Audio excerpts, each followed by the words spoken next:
और दोस्तों, आप सब कैसे हैं? उम्मीद करता हूं कि आप सब अच्छे, स्वस्थ और मस्त होंगे। चलिए हम आज का अपना टॉपिक स्टार्ट करते हैं।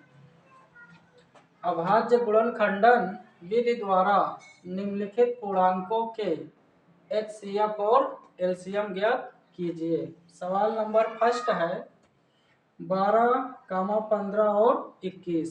सवाल नंबर सेकंड 17, 29 और 17, 23 और 29। सवाल नंबर थर्ड 8, 9 और 25। चलिए सवाल नंबर फर्स्ट को हल करते हैं। 12 के गुणनखंड करेंगे 2 गुणे 2 गुणे 3, यानी 2 दूनी 4, 4 कहीं 12 मिल जाएगा। फिर 15 के गुणनखंड करते हैं 3 गुणे 5, 3 पचे 15 मिल जाएगा। फिर 21 के गुणनखंड करते हैं 3 गुणे 7, यानी 7 त्रिक 21 मिल जाएगा। अब एचसीएफ निकालना है तो एचसीएफ हाईएस्ट कॉमन फैक्टर। अब इन तीनों में जो है कॉमन अंक को ढूंढेंगे। तीनों में कॉमन अंक 3 3 3, यानी कॉमन अंक 3 मिल जाएगा तो एचसीएफ का मान 3 हो जाएगा। उसके बाद एलसीएम निकालेंगे।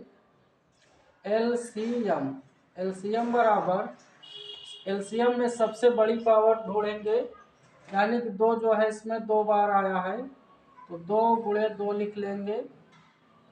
उसके बाद 3 जो है तीनों में एक बार आया है तो एक बार 3 लिख लेंगे इंटू 5 एक बार आया है तो 5 लिखेंगे इंटू 7 एक बार आया है तो 7 लिख लेंगे। अब इन सब का गुणा कराएंगे। 2 दूनी 4, 4 तेईं 12, 12 पंचे 60, 60 गुणे 7 कराएंगे 7 छंग 42, यानी कि 420। तो इनका एलसीएम जो है वो 420 मिल जाएगा। चलिए अब अगला सवाल हल करते हैं। सवाल नंबर सेकंड 17 लिखा है। 17 के गुणनखंड करेंगे तो 17 गुणे 1। फिर 23 के गुणनखंड करेंगे 23 गुणे 1। फिर 29 के गुणनखंड करेंगे 29 गुणे 1। अब इन तीनों में जो है कॉमन अंक ढूंढेंगे। कॉमन अंक यानी कि एचसीएफ बराबर तीनों में कॉमन अंक ढूंढेंगे 1 1 1, तो एचसीएफ का मान 1। फिर एलसीएम का मान जो है इन तीनों का गुणा कराएंगे 17 गुणे 23 और गुणे 35।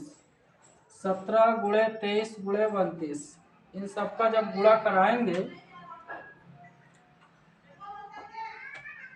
17 गुणे 23, 17 तिया 51, 17 दूनी 34, 34 5 42, 391 गुणे 32, 9 एकम 9 9 9 81, हासिल 8 और 9 त्रिक 27, 27 8 35, 2 से कराएंगे 2 एकम 2 2 9 18, 2 तिहाई 6 6 1 7, 9 9 2 1 3 8 5 13, 7 3 10 1 11, 11 33 9, 11 33 9, ये इनका एलसीएम मिल जाएगा। चलिए अब अगला सवाल हल करते हैं। क्वेश्चन नंबर थर्ड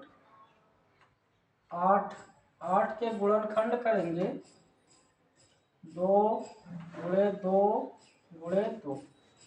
फिर 9 के गुणनखंड करेंगे 3 गुणे 3। फिर 25 के गुणनखंड करेंगे 5 गुणे 5। अब इन तीनों में कोई भी कॉमन अंक नहीं मिल रहा है तो प्रत्येक पद में 1 से गुणा करा लेंगे। उसके बाद एचसीएफ हाईएस्ट कॉमन फैक्टर। अब तीनों में कॉमन अंक जो है 1 मिल जाएगा तो इनका एचसीएफ बराबर 1। एलसीएम बराबर 2 जो है 3 बार आया है तो 2 इंटू 2 इंटू 3 जो है 2 बार आया है, 3 गुणे 3। 5 जो है 2 बार आया है, 5 गुणे 5। अब इन सबका गुणा कराएंगे, 2 दूनी 4, 4 दूनी 8, 8 तीन 24, 24 तीन 72, 72 गुणे 5 360। 360 में 5 से गुणा कराएंगे 1800। तो यानी कि एलसीएम बराबर मिल जाएगा 1800।